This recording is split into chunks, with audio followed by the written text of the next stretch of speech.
네, 안녕하세요 여러분. 다시 돌아왔습니다. FGT 무료 특강 5번째 편이고요. 오늘은 화공공정 엔지니어링 설계뿐만 아니라 운영에 있어서도 가장 중요한 문서 중 하나를 읽는 법을 알아보도록 하겠습니다. 화공공정 엔지니어가 되고 싶다면 P&ID 읽는 법을 아는 것이 필수겠죠. 보시는 것처럼 저희는 다른 많은 유튜버들과 달리 P&ID를 읽는 가장 기초적인 방법들을 이번 강의를 통해서 설명을 드릴 거고, 플러스 아스펜 하이시스트 다이나믹이라고 하는 시뮬레이션 안에서 우리가 이러한 로직들을 어떻게 설계하게 되는지에 대해서도 간단하게 한번 알아보도록 하겠습니다. 그래서 P&ID 튜토리얼이라는 이름으로 어서와 도면은 처음이지, P&ID 도면의 구성을 가장 기본적으로 먼저 배워본다라고 생각을 해보면 될 것 같습니다. 네, 오늘 강의할 모든 프레젠테이션과 제가 보여드릴 P&ID는 여러분도 직접 다운로드 후에 공부를 하실 수가 있습니다. 해당 자료들을 다운받고 싶으신 분들은 인스타 댓글을 남겨주시면 자동으로 이번 강의의 모든 파일들을 다운받으실 수 있는 링크를 DM으로 전달받으실 수 있습니다. 화공공정 전문가로서의 성장 여정에서 함께 하실 분들은 자료를 받아가시면 좋을 것 같습니다. DM으로 공정 전문가 이렇게 남겨주시면 받아보실 수가 있어요. P&ID는 여러분 잘 아시겠지만 파이핑 앤 인스트루먼테이션 다이어그램이라는 약어로 사용이 되고 있습니다. 그래서 우리가 이 P&ID는 그럼 어떻게 정의를 할 수 있는가 라고 생각을 해보면, ISO 10628-1이라고 하는 인더스트리얼 스탠다드 문건을 통해서 우리가 확인을 할 수가 있죠. 이에 따르면 P&ID는 공정 흐름도 우리가 앞에서 계속 다루었던 프로세스 플로우 다이어그램을 기반으로 장비와 배관을 그래픽 기호로 나타내고 공정 측정 및 제어 기능을 포함한 기술적 구현을 보여준다라고 하고 있죠. 그래서 정의로만 봤을 땐 조금 복잡해 보일 수가 있겠지만, 걱정하지 마시고 뒤에서 ISO에서 정의한 이 모든 도면에 대해서 저희가 한번 같이 다뤄보도록 하겠습니다.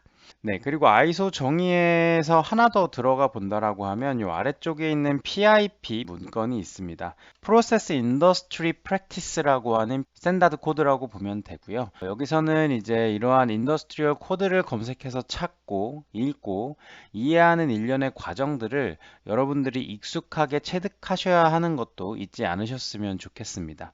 이제 입사를 하고 나시면 주어지는 여러 가지 인더스트리얼 코드들을 여러분들이 얼마나 빨리 찾고 읽고 이해하느냐가 초반 3년 동안 여러분들이 하셔야 되는 가장 중요한 업무 중에 하나가 될 거예요. 그래서 나라마다 혹은 회사마다 뭔가 P&ID는 서로 다른 양식이나 기호를 사용하는 것이 아니라, 이렇듯 전 세계 공정산업이 약속하고 P&ID를 어떻게 그릴 것인지에 대해서 구체적인 내용들을 여러분들이 확인을 해 보실 수가 있다라고 생각을 해 주시면 좋을 것 같아요. 저희가 좀 더 들어가서 자세하게 한번 본다라고 한다면, 일단 ISO 10628-1이라는 도면은 여러분들이 구글링을 하시면 얼마든지 금방 다운을 받아 보실 수가 있어요. 그래서 ISO라고 하는 건 이렇게 인터내셔널 스탠다드 코드 중에 하나이고, 여러분들이 앞으로 산업에 들어오셔서 일을 하시게 될 때는 가장 표준이 되는 코드라고 보시면 됩니다. 그래서 인더스트리얼 코드 10628 도면에 보면 이렇게 스콥이 잘 나눠져 있어요. Classification, Information, Contents and Presentation of Flow Diagram이라고 해서, 우리가 P&ID는 무엇을 통해서 그린다라고 했냐면 PFD나 그 이전에 블록 플로우 다이어그램도 있다고 말씀을 드렸죠.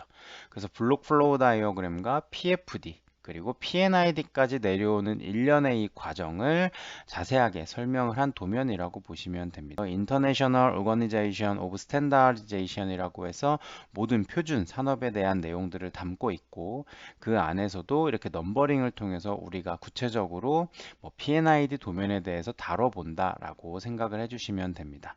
그래서 10628 도면은 Specifies라고 해서 플로우 다이어그램에 대한 모든 내용들을 다루고 있고요.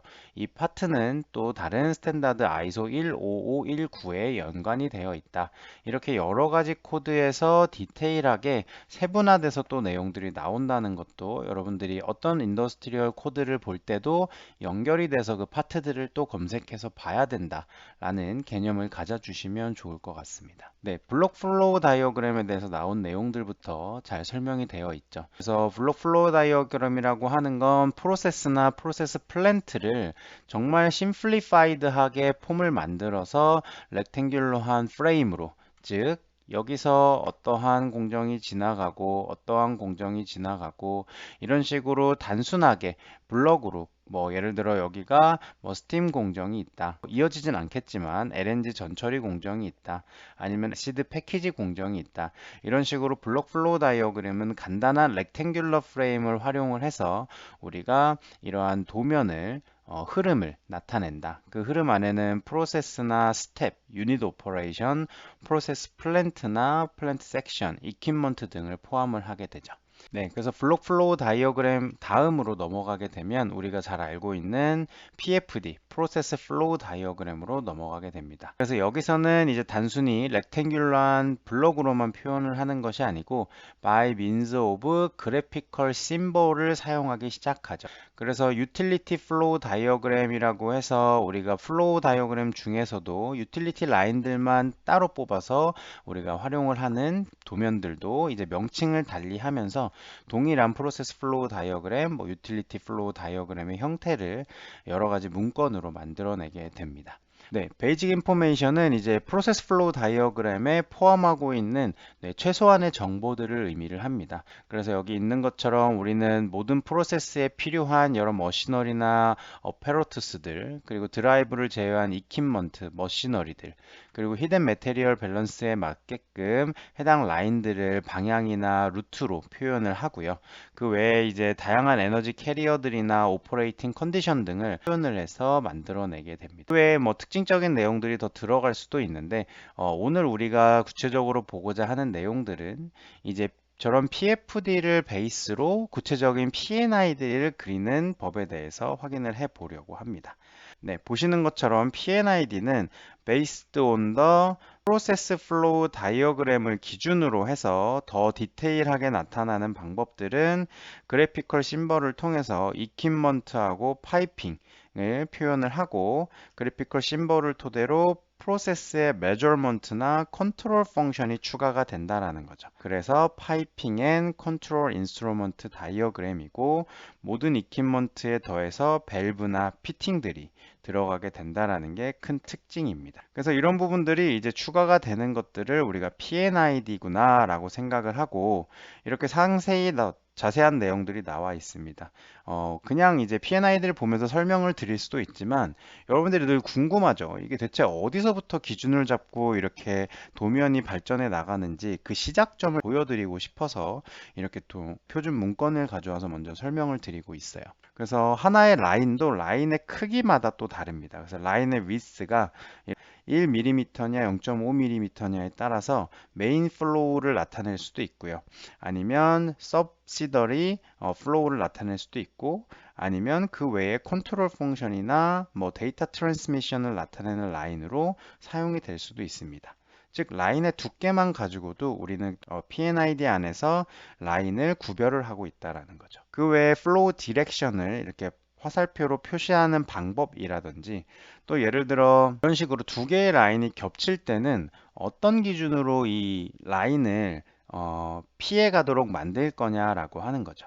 자세히 보면 이런 식으로 두꺼운 라인이 메인 라인으로 가고, 그 외에 유틸리티나 일렉트릭 시그널과 같은 여타 다른 라인들이 이렇게 끊어서 가도록 그려주는 것을 기준으로 하고 있다. 이런 부분들도 여러분들이 이런 표준 코드를 보시면 내가 드로잉을 어떻게 그려야 되는지에 대한 기준이 명확하게 선다라는 거죠. 1년, 3년 차 때 프로세스 엔지니어링을 이제 일을 하게 되실 때는 오토캐드를 통해서 이러한 라인들을 수정하시고 그리시는 업무도 분명히 하게 되실 거예요. 여러분들이 이러한 기준이 명확하게 서 있다면 그런 디테일의 차이를 아는 엔지니어가 될 수가 있고, 그런 부분들이 여러분들이 전문가로 성장하는데 굉장히 큰 발판이 될 수가 있을 겁니다. 그래서 여기에서 더 디테일한 내용들은 이제 정식 문건들을 우리가 봐야 되겠지만, 아까 봤던 두 번째 프로세스 인더스트리 프랙티스라고 하는 기관에서 만들어낸 이 PIP, PIC 001이라고 하는 도큐멘테이션 크리테리아도 한번 보도록 하겠습니다. 여기서는 아까 봤던 것보다 조금 더 상세한 도면을 여러분들이 확인을 해 보실 수가 있어요.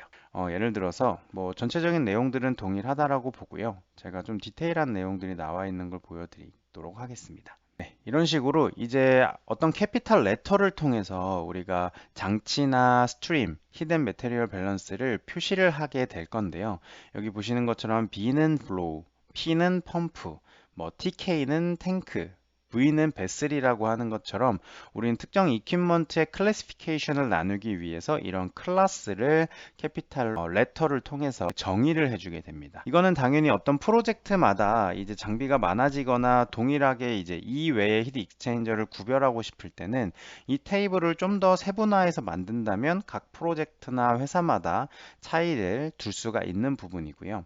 여기서부터는 이제 약간씩 차이가 날 수가 있다라는 부분을 인지를 해주시면 좋습니다. 뒤에서 좀 내용을 디테일하게 보자면 이런 식으로 어브리비에이션이라고 하는 페이지가 모든 P&ID의 앞 페이지에 따로 준비가 되어 있습니다. 그래서 AG가 의미하는 건 above ground라고 해서 땅보다 위쪽에다가 예를 들어 뭐 언더그라운드라고 하면은 UG가 표현이 되겠죠.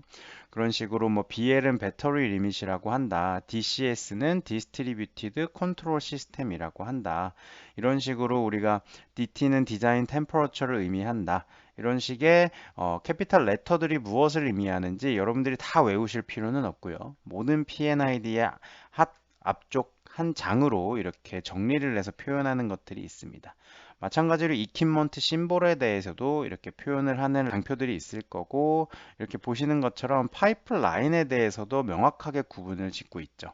그래서 앞쪽에서 유닛 에어리아에 뭐 11, 14, 13 이런 식으로 그 에어리어를 지칭을 하는 넘버링이 있고 그 외에 뭐 시퀀셜하게 파이프라인의 넘버링이 있을 수도 있고 인슐레이션의 타입이라든지 아니면은 이 배관의 사이즈 몇 인치인지 아니면 인슐레이션의 thickness나 라인의 클래스라고 해서 이 라인으로 지나가는 유체의 압력이 크냐 작으냐에 따라서 thickness가 두꺼워지거나 얇아져야 되겠죠.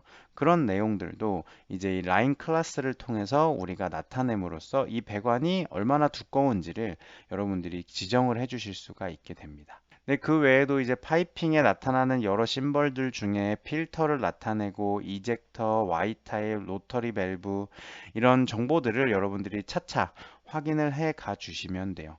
그리고 이제 두 개가 쓰였을 때는 first letter와 second letter 이게 각각 다를 수가 있다는 거죠. 앞에 쓰이는 A는 어널리시스가 될 수 있으나 뒤에 쓰이는 A는 알람이 될 수가 있고요. 레벨이 될 수 있고 뒤쪽은 라이트가 될 수가 있습니다. 그래서 동일한 내용이지만 어떤 T는 템퍼러처를 의미하는 T가 될 수가 있고요. 어떤 T는 트랜스미터를 의미하는 T로 사용이 될 수가 있습니다.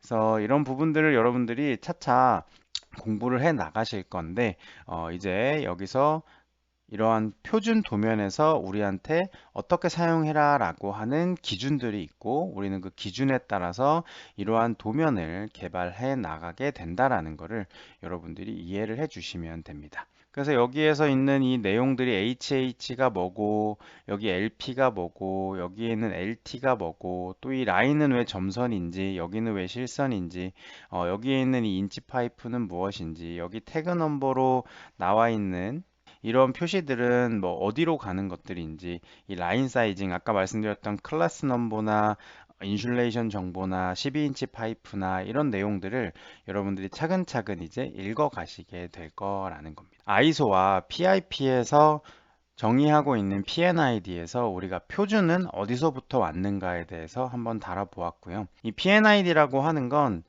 이 PIP에서도 의미하고 있지만 EFD나 UFD 혹은 MFD라는 말로도 많이 사용이 되고 있고요. 또 어떤 곳에서는 P&ID를 뭐 Process and Instrumentation Diagram이라고 읽기도 합니다. 그래서 뭐 읽고 쓰고 하는 내용들은 이제 다양한 방식으로 우리가 설명이 되는 부분들이니까 그런 것들은 여러분들이 차근차근 이제 익숙해지시면서 사용을 해 보시면 될 것 같습니다. 타입이라고 하는 엔지니어링 도면은 뭐 엔지니어링 플로우 다이어그램, 유틸리티 플로우 다이어그램, 메카니컬 플로우 다이어그램처럼 다양한 형태로 읽고 쓰고 이야기를 할 수가 있다는 점도 이해를 해주시고요. 또 크게 P&ID의 구성 요소를 누가 두 가지로 나눈다라고 한다면 하나는 소프트웨어고 하나는 하드웨어입니다. 저희가 아까 간단하게 봤던 장비나 배관, 계측기와 같은 물리적 요소들이 P&ID에 다 표현이 되어 있기 때문에 우리는 그런 걸 하드웨어 하드웨어 요소라고 하고요. 그리고 소프트웨어 요소는 그 안에서 제어 루프를 구성을 하는 디지털 시스템 구성이 있습니다. 컨트롤 밸브가 레벨이 높아지면은 컨트롤 밸브를 열어서 레벨을 낮춰줘야 되고, 레벨이 낮아지면 나가는 쪽 디스차지 밸브를 잠궈서 레벨이 높아지도록 만들어내는 제어 루프가 있겠죠. 그러한 루프들이 나타내는 소프트웨어들은 디지털 시스템 구성 요소로 나타나게 되어 있죠. 그래서 이렇게 하드웨어와 소프트웨어로 나눠진다라고 아까 봤던 표준 코드에는 P&ID를 설명하고 있고, 그 내용은 이퀴먼트나 피팅, 인스트루먼테이션과 같은 하드웨어와 컨트롤 루프와 같은 소프트웨어로 나눠진다라는 것도 여러분들이 디테일하게 P&ID를 나누는 기준에서는 굉장히 중요한 요소라고 생각을 해보시면 좋아요. 단순히 공부를 하는 것도 중요하지만 여러분들이 이렇게 P&ID를 읽을 수 있습니다 말을 하는 것과 P&ID는 하드웨어와 소프트웨어로 나눠서 우리가 구분을 지을 수가 있고, 이 P&ID를 표현하는 주요 스탠다드 코드는 ISO 16028 코드와 PIP01이라고 하는 곳에서 이야기를 할 수가 있다. 그런 부분들을 통해서 이제 설명을 할 수가 있다라면 누구보다 일단 시작이 다를 수가 있는 거죠. 단순 기술 면접으로 P&ID가 뭔지 설명해 보세요 라고 했을 때 누군가 파이프 앤 인스트루먼트 다이그램으로 공정 시스템의 안에 있는 히든 매테리얼 밸런스나 각각의 유닛, 장비들, 그리고 스트림과 인스트루먼테이션 정보들을 확인할 수 있는 도면입니다 라고 대답을 할 수 있겠지만, 여러분들은 그 도면이 그려지는 베이스 코드가 무엇인지, 그리고 그 베이스 코드를 읽는 게 앞으로 엔지니어링을 하는 기준점에서는 얼마나 중요한 것인지, 그래서 여러분들은 거기까지 공부를 해서 준비를 하고 알고 있다라고 이야기를 하는 게 그 하나의 차이를 만들어내는 것이라고 한 번 더 생각을 해봐 주시면 좋을 것 같습니다. 하드웨어와 소프트웨어로도 구분을 지을 수가 있다. 네, 그래서 이제 실제 그러면 증류탑을 가지고 P&ID 예시를 좀 설명을 드리도록 하겠습니다. 이 디부타나이저에 대한 P&ID도 여러분들이 인스타그램에서 DM을 받아 보실 수가 있고요. 오늘부터 여러분들은 P&ID를 읽기 시작할 수 있다라는 수준이 되실 거고, 하지만 P&ID를 읽기 하고 이제 개발하는 것에서 끝나는 것이 아니고, 여기에는 이러한 제어 로직들이 어떠한 인터락 펑션을 구성하기 위해서 만들어졌고, 이 시그널들은 어떠한 변수, PV는 NLT에 해당하는 압력이나 온도, 유량, 레벨, 어떤 것들을 센싱을 해서 어떤 장비에서는 우리가 P&ID를 구성해야 하는지에 대한 디테일한 이론과 실전 학습을 하고 싶으신 분들께서는 화공연구소의 FGT 1기 프로그램을 꼭 들어보실 것을 강력히 추천을 드립니다. 정말 디테일하게 준비를 했고, 늘 말씀드렸다시피 FGT는 From Graduate to Industry로 여러분들이 어떻게 하면은 실전, 실무 감각을 키우실 수 있을지 정말 상세하게 커리큘럼이 준비가 되어 있으니까요. 한번 웹사이트를 통해서 확인을 해 보시기를 추천을 드립니다. 네, 그러면 이제 화공공정 엔지니어처럼 P&ID를 읽는 방법을 한번 공유를 해 보도록 하겠습니다. 먼저 여기 있는 이 P&ID는 디부타나이저 P&ID고요. 여기에 보이시는 이 하나의 컬럼을 통해서 이 위쪽으로 가벼운 C1, 2, 3, 이 C가 3개 있으면 메탄, 에탄, 부탄, 매에 프로뷰니까 네, 하나 더 있어야 되겠네요. 그럼 C4에 해당하는 부탄, 가벼운 성분만 위쪽으로 뽑아내고 C5부터 무거운 그 이상으로 올라가야 되는 무거운 성분들은 아래쪽으로 리퀴드로 뽑아내고자 하는 디부타나이저를 설계를 하는 P&ID라고 보시면 됩니다. 네, 이 디부타나이저는 결국엔 탄화수소 흐름을 우리가 만들어낼 건데, 이 P&ID의 주요 목적은 장비와 제어 밸브들, 그리고 제어 루프, 배관 등을 다양한 문서로 보여주는 것에 목적을 두고 있습니다. 네, 일반적으로 P&ID는 세 가지 주요 부분으로 나뉩니다. 첫 번째는 시트고요. 두 번째는 노트, 세 번째는 도면입니다. 일부 회사에서는 장비 설계 조건을 위한 공간들도 이렇게 위쪽에 따로 만들어 놓는 곳도 있습니다. 그래서 각 부분을 하나씩 살펴보겠습니다. 도면의 최신 개정본을 항상 확인을 하셔야 돼요. 여기 보시는 것처럼 Issued for Review, Added Process Data라고 되어 있죠.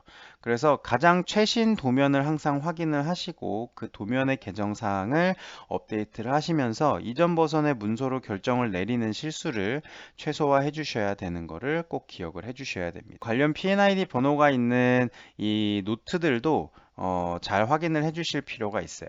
이 노트를 보시면 이제 아까 봤던 어브리비에이션부터 우리가 각각 이퀴먼트 심볼이나 파이핑 심볼들이 나타나 있는 노트 도면들을 확인하실 수도 있고, 이 특정한 P&ID 한 장에 특정하게 우리가 알아야 될 내용들은 이렇게 노트로 남겨놓고 우리가 중요한 정보들을 표시를 하게 됩니다. 뭐 이런 것들이 P&ID 한 형태가 될 수가 있고요. 이거는 뭐 100페이지 이상이 될 수도 있겠죠. 그래서 여기 보시는 것처럼 이런 화살표로 오버헤드가 이쪽 11003 도면으로 연결이 된다. 여기서 화살표가 왼쪽으로 이렇게 들어가는 내용들은 11004 도면에서 이 도면으로 돌아오는 라인이다 라는 거죠. 그래서 아웃되는 라인과 인되는 라인을 이렇게 표현하는 형식들이 있다라는 것을 한번 확인을 하면 좋을 것 같습니다. 여기 보이시는 것처럼 이 파이프 라인에 대해서 설명이 이렇게 위에 한 줄씩 들어가 있는 것도 보실 수가 있죠. 그래서 여기서 보시는 이 P라고 하는 것은 프로세스 라인의 약어가 될 수가 있고요. 이제 라인에 대한 일련 번호들, 그리고 뒤에 있는 건 파이프가 12인치라고 하는 파이프의 인치 파이프 표시를 나타내면서 뭐 뒤쪽에 이제 파이프 클래스나 인슐레이션의 thickness나 이런 추가 정보들을 얼마든지 더 넣어서 표현을 해 줄 수도 있습니다. 네, 그래서 뭐 서로 다른 운전 조건이나 압력이 등급으로 매겨지고 하는 부분들은 결국엔 배관 두께하고 연관이 있기 때문에 여러분들이 그건 차근차근 더 알아가시면 좋을 것 같고요. 본격적으로 도면을 들어가서 조금 더 설명을 해 드리도록 하겠습니다. 이 디부타나이저라고 하는 도면에서 아까 말씀드렸던 대로 이 도면에는 도면의 이름을 나타내는 부분이 있고, 도면의 넘버, 프로젝트 이름들, 그리고 이렇게 버전을 나타내는 리비전 넘버들을 확인하실 수가 있고, 주요 정보들을 담은 노트가 있었고요. 그래서 본격적으로 이 안쪽에 해당하는 이 도면을 한번 확인을 해 보도록 하겠습니다. 먼저 아까 말씀드렸던 것처럼 나가는 쪽 오버헤드가 있고 들어오는 쪽 리플럭스가 있죠.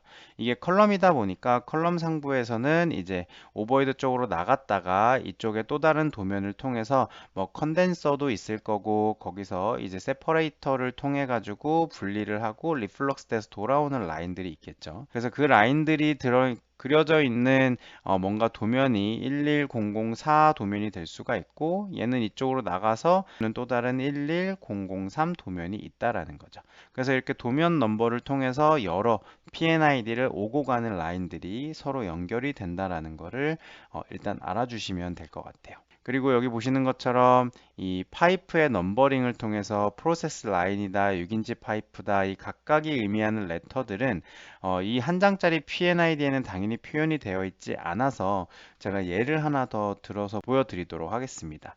이 도면은 이제 실제 문서기 때문에 정보들이 많이 가려져 있다라고 보시면 되고요. 파이프라인을 정하는 건 MPS 공식 규격에 따라서 아스메 코드라고 하는 걸 또 따라갑니다. 그래서 그 코드에 따라서 이제 인치하고 인치 파이프의 노미널 다이어미터와 아웃 다이어미터, 그리고 우리가 스케줄을 이제 40으로 정할지 스케줄을 10으로 정할지에 따라서 동일한 아웃 다이어미터를 갖고 있더라도 그 안에 thickness가 달라지게 되는 걸 여러분들이 확인을 해 주실 수가 있습니다.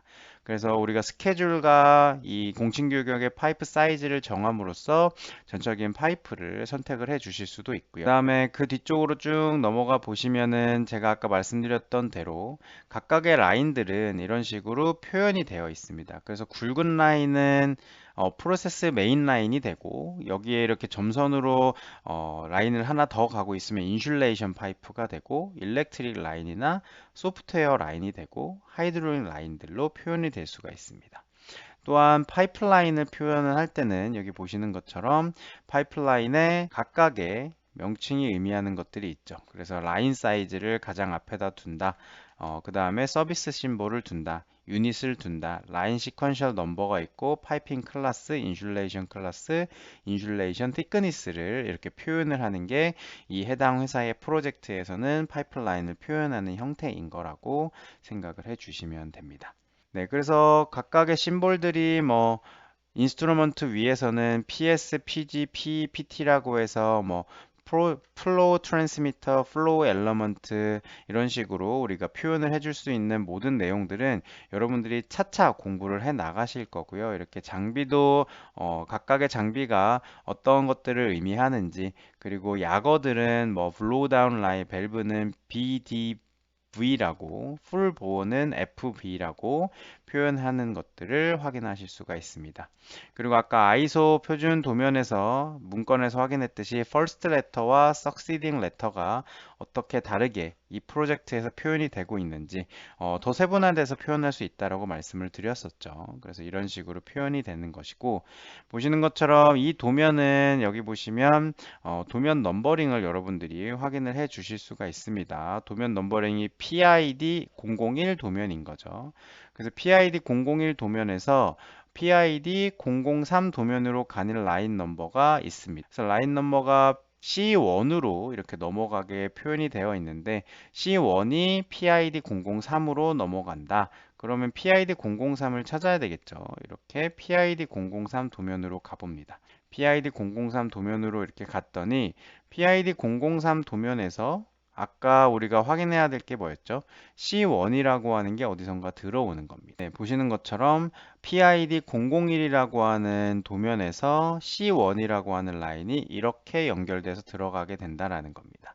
도면 간의 라인들이 서로 왔다 갔다 연결이 될 수 있다라는 것을 확인을 해 주시면 좋을 것 같아요. 그래서 아까 도면으로 다시 돌아가서 보면 방금 말씀드렸던 대로 이렇게 오고 가는 라인들과 파이프에 대한 정보들을 우리가 확인해 볼 수가 있었습니다. 그리고 이제 개장류들도 있겠죠. 파이핑에 대한 게 있다라면 인스트루먼테이션도 포함을 하고 있습니다.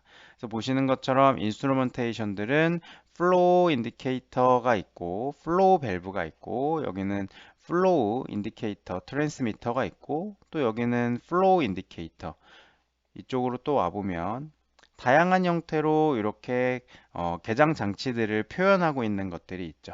여기 보시면 이 배관의 레벨을 컨트롤하기 위해서 여기도 레벨 인디케이터가 표현이 되어 있고, 여기는 프레셔 인디케이터가 표현이 되어 있습니다. 그래서 이런 식으로 이제 인스트루먼테이션에 대한 내용들도 여러분들이 동그라미와 네모를 표현이 되어 있는 계측 장비들에서 확인을 해 주실 수가 있고요. 여기서 플로우 엘러먼트가 여기 배관을 흘러가고 있는 플로우를 이렇게 디지털 시그널로 센싱을 하고요. 디지털 시그널로 컨트롤러에다가 센싱을 보내주면 여기 잘 보이실지 모르겠지만 셋 포인트라고 하는 게 있죠. 즉 다시 말해서 여기서부터는 소프트웨어 로직이 들어간다라는 겁니다. 얘는 플로우하고 이쪽으로부터 온도를 시그널 받은 디지털 시그널이 들어오고 유량에 대한 전기 시그널을 받아서 디지털 시그널을 서로 계산을 하도록 연결을 합니다. 그럼 이 TIC 컨트롤러와 FIC 컨트롤러가 이 플로우와 온도를 조절하기 위한 셋 포인트를 에러 텀으로 계산을 해요. 즉 우리가 여기서 유지하고자 하는 유량이 정해져 있는데, 이 컨트롤 밸브를 열어서 유지를 할 건지 닫아서 유지를 할 건지 그 방향성을 결정을 하게 되는 거죠. 그래서 이러한 셋 포인트를 결정을 지어 놓고 우리는 셋 포인트를 맞출 수 있도록 제어 로직을 짜게 됩니다. 이거를 만약에 우리가 시뮬레이션에서 돌린다라고 한다면 여기도 결국에는 이렇게 PIC 레벨 컨트롤러들이 들어가 있게 되고, 세퍼레이터의 PID 컨트롤러에는 여기 레벨 컨트롤러라고 되어 있는데 보시는 것처럼 셋 포인트라고 하는 걸 우리가 넣어 줍니다. 얘는 레벨 컨트롤러이기 때문에 이 탱크의 레벨을 50%로 유지하기 위해서 이 밸브를 열고 닫는, 그래서 이 밸브에 대한 쇼 테이블을 우리가 확인을 해보면 현재 34.61%의 밸브 포지션을 가지고 50%를 만들고자 하는 거죠. 근데 지금 이 탱크의 레벨을 우리가 한번 확인을 해 본다라고 하면 탱크의 레벨을 제가 한번 추가해 보도록 하겠습니다. 여기서 탱크의 리퀴드 레벨을 제가 한번 퍼센트로 추가를 해 보겠습니다. 이런 식으로 표현을 할 수가 있겠죠. 지금 보시는 것처럼 이 세퍼레이터의 레벨은 49.37%까지 왔기 때문에 거의 수렴이 완벽하게 되어 있는 상태라는 걸 보실 수가 있죠. 근데 만약에 이 레벨이 급격하게 인풋이 많이 들어오거나 줄어들었을 때 프로세스 레벨이 달라질 수도 있겠죠. 그래서 우리가 그러한 상황들을 한번 만들어 보는 겁니다. 그래서 예를 들어서 이거를 매뉴얼로 우리가 바꿔서 사용을 해 볼 수도 있겠죠. 여기 보시면 매뉴얼로 바꾸면 이제 이 셋 포인트에 맞게끔 프로세스 베리어블이 셋 포인트 맞게끔 이 아웃풋 밸브를 자동으로 열고 닫는 건 우리가 공정 제어가 되는 것이고, 현장에서 생산 관리자들이 뭔가 지시를 내려서 이 밸브를 수동으로 열고 닫을 때 우리가 이런 식을 사용해 주실 수가 있습니다. 예를 들어 제가 이 밸브를 뭐 100% 열어 볼게요. 그럼 어떻게 될까요? 이 레벨로 나가는 밸브가 크게 열려 있는 상태라고 하면 이 세퍼레이터의 레벨이 48에서 계속 떨어질 겁니다. 밸브가 많이 열려 있으니까 들어오는 것보다 훨씬 더 많이 나가게 되는 거죠. 반대로 이게 잠겨 있게 되면은, 잠겨 있게 되면 이렇게 급격하게 늘어나는 형태를 보실 수가 있고, 이게 또 잠겨 있거나 열려 있는 게 심해지면 다이나믹이 멈추기 때문에, 제가 다시 오토로 돌린다고 한다면 95기 때문에 지금 레벨이 너무 높죠. 그래서 밸브를, 아웃풋 밸브를 100% 열어라 라고 100%를 열게 만듭니다. 그래서 이 상태에서 100%가 열려 있는 밸브는 계속 100%로 있을까요? 아니죠. 이 프로세스 베리어블이 100% 열려 있기 때문에 줄어들다가 50에서 멈추는 게 아니고요. 이 상태에서 당연히 더 많이 내려가게 될 겁니다. 근데 48, 46, 40%까지 내려가게 되니까 이번엔 밸브를 완전히 또 잠궈서 50으로 올렸다가, 또 잠궜기 때문에 50에서 더 올라갔다가 이거를 이제 플럭추에이션을 만들어서 안정화가 되도록 스테이블하게 컨버징을 시키는 걸 확인하실 수가 있죠.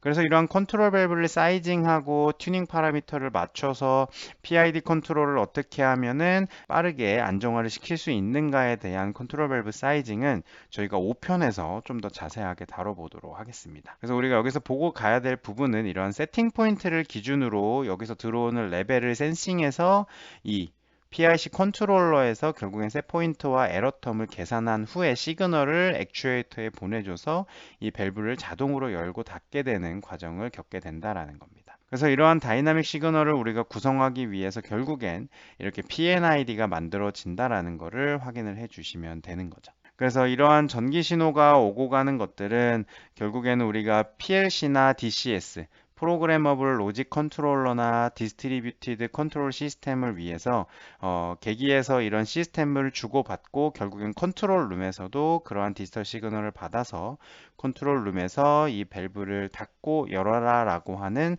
수동 시그널들을 또 보내줄 수가 있게 되는 겁니다. 그래서 필드하고 이런 제어 시스템 간의 인터페이스는 전기 신호로 이루어져 있지만, 시스템 내 다른 구성 요소나 제어 루프 간의 인터페이스들은 또 디지털로 이루어져 있다는 걸 우리가 확인을 해 보았고요. 또 이런 PNID의 중요한 부분 중에 하나는 항상 이 시스템을 세이프티 어널리시스로 분석을 해서 압력을 유지시켜 주기 위한 프레셔 릴리프 밸브, 프레셔 세이프티 밸브들이 들어가 있습니다. 그래서 여기에 보시면 이 프로세스 세이프티 밸브들은 P셋이라고 해서 언제 이 압력이 터지는지에 대한 세팅 포인트들을 확인하실 수가 있고요. 보통 밸브 오퍼레이팅 컨디션, 맥시멈 얼로어블 오퍼레이팅 컨디션에서 110에서 120%로 P셋을 선택을 하는 경우가 많습니다. 결국에는 개방 설정점이라고 하는 오프닝 셋 포인트를 기준으로 우리가 PNID를 그리게 된다라는 것도 여러분들이 확인을 해 보실 수가 있죠. 그래서 배관부터 계기 제어 루프와 마찬가지로 이제 PNID에는 당연히 PFD를 베이스로 그렸기 때문에 장비들이 다 들어가 있다라는 것을 인지를 해 주셨을 겁니다. 이 컬럼들도 들어가 있고, 그 다음에 보시는 것처럼 열교환기가 들어가 있고요. 이러한 장비들은 각각 뭐 열교환을 하기 위해서 설치가 되고, 부탄을 분별 중류하기 위해서 추가가 된다라고 하는 프로세스 엔지니어로서 장비들이 왜 사용되었는가에 대해서도 잘 확인을 해 주실 수가 있고요. 또 이거는 굉장히 디테일한 상세 설계 단계에서의 PNID이기 때문에 이러한 도면들의 상세한 넘버링들이 다 들어가 있습니다. 장비에 있는 이 노즐 사이즈들은 그 기본 설계단에서 PNID를 그릴 때는 굳이 다 표현이 되어 있지는 않아요. 왜냐하면 여기 파이프라인에서 이미 24인치가 표현이 되어 있기 때문에 여기는 굳이 표현이 되지 않더라도 24인치가 와서 연결이 될 거라는 걸 우리는 알 수가 있겠죠. 여긴 16인치이기 때문에 16인치가 와서 연결이 된다라는 것들도 미리 우리가 알 수가 있을 겁니다. 그래서 디테일 엔지니어링으로 갔을 때와 기본 설계에서의 P&ID는 그 정보들이 또 다르게 들어갈 수 있고 후단으로 갈수록 훨씬 더 디테일한 내용들이 포함이 되어진다라는 걸 여러분들이 생각을 해주시면 좋을 것 같아요. 네, 그리고 이제 전반적으로 저희가 배관, 개장류들, 그리고 장비에 대해서 확인을 해 보았고요. 각각의 라인이 의미하는 법, 그리고 P&ID를 오고 갈 때의 넘버링이 어떻게 되는지에 대해서 확인을 했습니다. 네, 마지막으로 하나 더 추가로 말씀드린다면 이 프로젝트 안에서는 이 장비들의 오퍼레이팅 컨디션이나 이 전체 프로세스 시스템이 돌아가는데 필요한 주요 설계 조건들에 대한 정보를 이렇게 표현을 하기도 합니다. 보시는 것처럼 디부타나이저의 기본적인 사이징과 매테리얼 컨디션 뿐만이 아니고 이쪽에 보시면 이 익스체인저에 대한 디부타나이저 리보일러 정보가 듀티는 어느 정도로 열교환이 되고 있는지, 쉘 사이즈와 튜브 사이즈의 프레셔 드랍은 얼마가 되는지에 대한 정보들을 가지고 있죠. 네, 하이시스 자격증반을 들으셨던 분들은 잘 알고 계시겠지만 우리가 열교환기를 디자인할 때는 프로세스 라인과 유틸리티 라인이 지나가는 쉘앤 튜브 쪽에 DP를 유저가 다 입력을 해줘야 되는 거다라고 말씀을 드린 적이 있습니다. 그래서 이러한 정보들이 중요한 정보들이기 때문에 이렇게 P&ID에 해당 내용들을 우리가 남겨놓고 다른 기계설계팀이나 다른 디서플린의 부서 구성원들이 이런 정보들을 확인을 할 수 있게 만들어 주는 것이고, 또 현장의 작업자들도 P&ID를 당연히 읽어야 되겠죠. 그래서 우리가 이쪽 프로세스 라인의 쉘 측이 지나갔을 때 DP가 이만큼 떨어져야 된다라고 했는데 얘가 100으로 들어와서 88 정도가 돼야 되는 게 뭐 60까지 떨어지기 시작한다 라고 하면 이런 P&ID를 확인해서 이 쉘 사이즈 내부에 DP가 많이 걸리게끔 디펙트가 발생하고 있구나 라는 부분들을 확인을 해서 우리가 이 전체 공정의 프로덕션 레이트가 생산성이 떨어지고 있는 이유의 포인트는 이 열교환기의 DP가 우리가 원래 디자인을 했던 설계값을 만족시키지 못하기 때문이라는 것을 또 확인을 해 주실 필요가 있습니다. 네, 그래서 이렇게 한번 보게 되면 우리가 전반적으로 이 P&ID를 어떻게 읽어야 하는가에 대해서 충분하게 이해를 할 수 있는 부분들이고요. 이제 여러분들이 하셔야 될 부분들은 이 안에 있는 기호들이 어떻게 나눠져 있고 세분화되어 있는지 각각의 기호들을 읽는 것들이 필요하고요. 또 한 번 더 말씀드리지만 여기에는 왜 이렇게 바이패스 라인이 있는 것인지, 바이패스 라인을 구성하기 위해서 여기에는 왜 이렇게 체크 밸브들, 볼 밸브들이 들어가 있는지 이런 인터락 펑션에 대해서도 여러분들이 고민을 해 주셔야 됩니다. 이 컨트롤 밸브들은 액추에이터의 시그널을 받고 굉장히 고가의 장비이지만 많이 고장이 나요. 그러면 여기 밸브를 잠궈서 이쪽으로 바이패스 라인을 만들고 얘를 메인터넌스 하러 보내는 라인들을 구성을 하게 되는 거죠. 그래서 이러한 모든 내용들을 더 디테일하게 여러분들이 확인을 해 보시고 싶다면 한 번 더 공유를 드리지만 제가 미리 준비해 놓은 이 툴 앤 소프트웨어부터 알람 셧다운 컨트롤 루프를 구성하는 법, P&ID 이그젬플부터 실제로 우리가 컴프레서 베슬 하나하나 P&ID를 다 그려 볼 겁니다. 그래서 컨트롤 루프의 로직을 기준으로 알람 셧다운을 어떻게 공정 제어의 관점에서 만들어 나갈 것인지 여러분들이 구성을 해 보실 수가 있으니까요.